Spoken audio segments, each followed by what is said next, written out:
Bienvenue dans l'émission Saveurs divines. Cette bonne nouvelle du royaume sera prêchée dans le monde entier pour servir de témoignage à toutes les nations. Alors viendra la fin. Ce pain céleste vous est présenté par Immaculée Niraneza.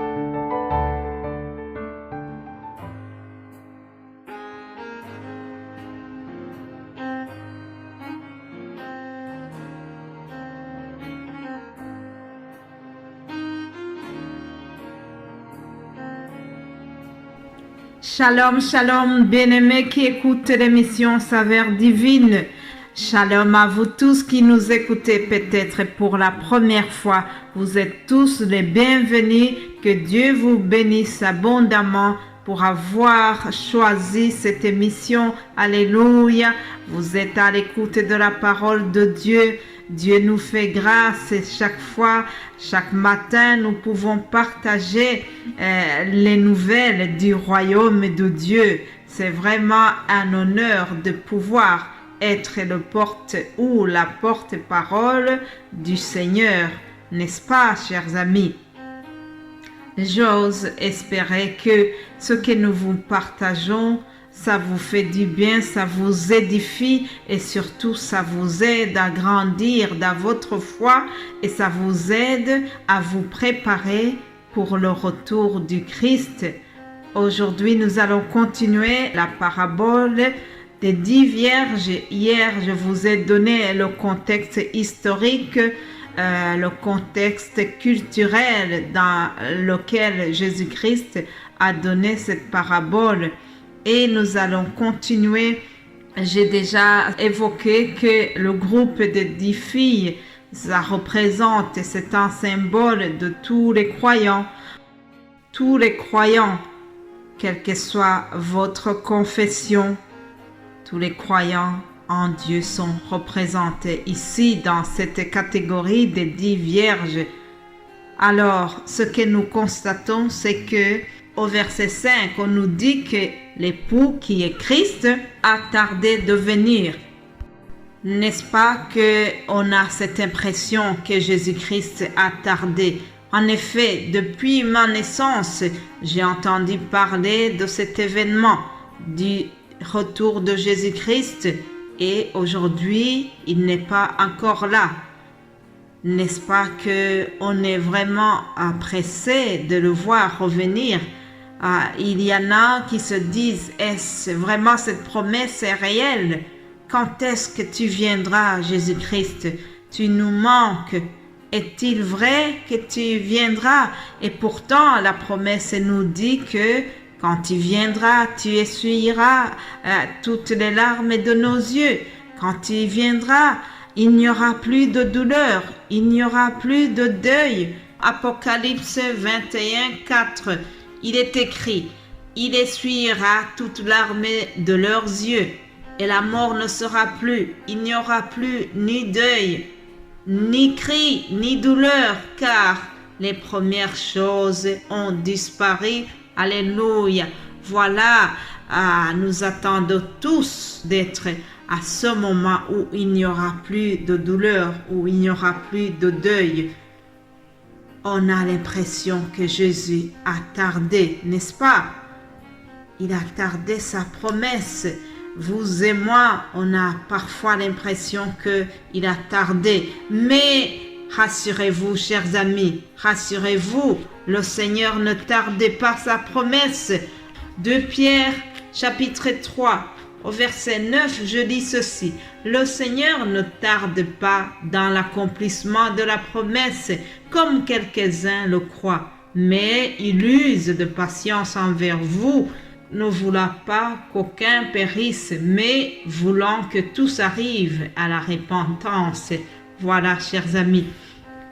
Voilà pourquoi Jésus-Christ a tardé, c'est parce que il ne veut pas que tu périsses. Il te donne encore la chance de te repentir.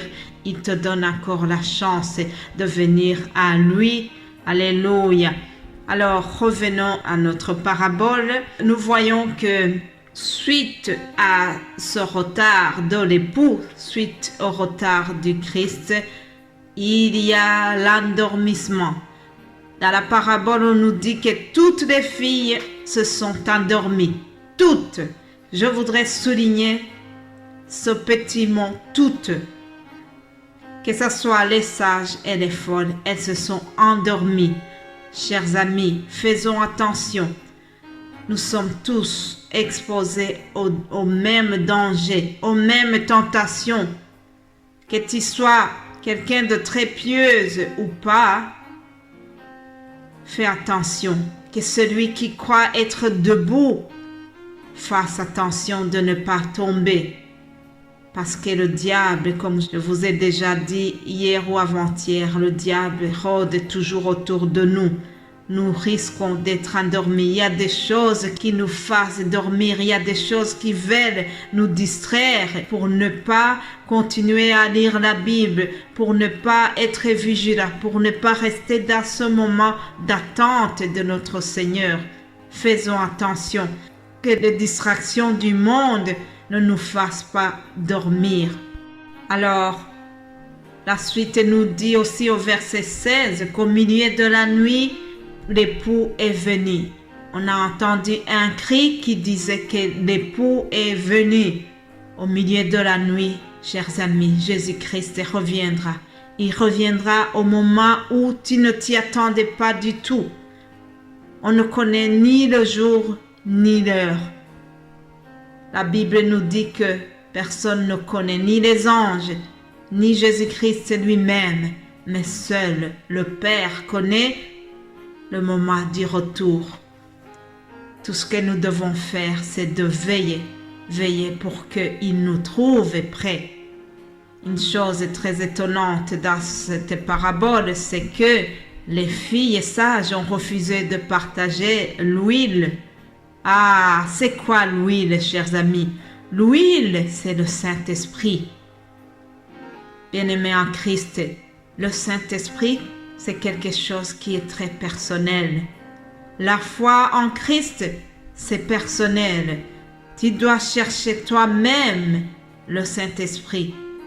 Il y a des faux enseignements aujourd'hui qui disent que quelqu'un peut te souffler le Saint-Esprit. Il y a même qui sont prêts à payer cher pour recevoir de leurs responsables, pour recevoir le Saint-Esprit de leur part. C'est faux, c'est faux. Seul Dieu peut te donner le Saint-Esprit. Seul Jésus-Christ te donne le Saint-Esprit. Et le Saint-Esprit nous a été envoyé, mais nous devons garder la connexion. Nous devons entretenir le Saint-Esprit que Jésus-Christ a mis en nous. Si tu n'en as pas, ce n'est pas un pasteur qui va te le transmettre, non. Tu dois chercher toi-même la connexion avec le Saint-Esprit. Tu dois avoir soif du Saint-Esprit, mais c'est par ta conduite, c'est par ton intercession. Tu dois demander à Dieu de te donner lui-même le Saint-Esprit. Alors, lorsque les filles sont allées chercher l'huile, à leur retour, la porte était fermée. Que c'est dramatique, chers amis. En effet, c'était trop tard. Aujourd'hui, il est encore temps. Aujourd'hui, on a la chance. Aujourd'hui, on écoute les messages qui nous demandent de nous repentir. Nous avons encore l'occasion, nous avons encore le temps. C'est l'état de grâce aujourd'hui, mais il y aura un moment où ça sera trop tard. Alors, bien-aimés de Dieu, profitons maintenant. Maintenant, il est encore temps. Maintenant, si vous écoutez, si vous entendez la voix de Dieu au travers ma voix, n'endurcissez pas votre cœur. Je vous en prie, s'il vous plaît. Préparez-vous au retour du Christ. Préparez-vous à la rencontre du Seigneur. Est-ce que vous êtes prêts? Toi qui m'écoutes, toi qui viens d'écouter cet audio? Où en es-tu dans ta recherche? Est-ce que tu as le Saint-Esprit en toi? Est-ce que tu as déjà reçu Jésus-Christ dans ton cœur? Est-ce que tu marches avec lui? Est-ce que tu marches dans la sainteté? Ce sont des questions que je vous pose. Chacun a l'occasion encore de s'examiner.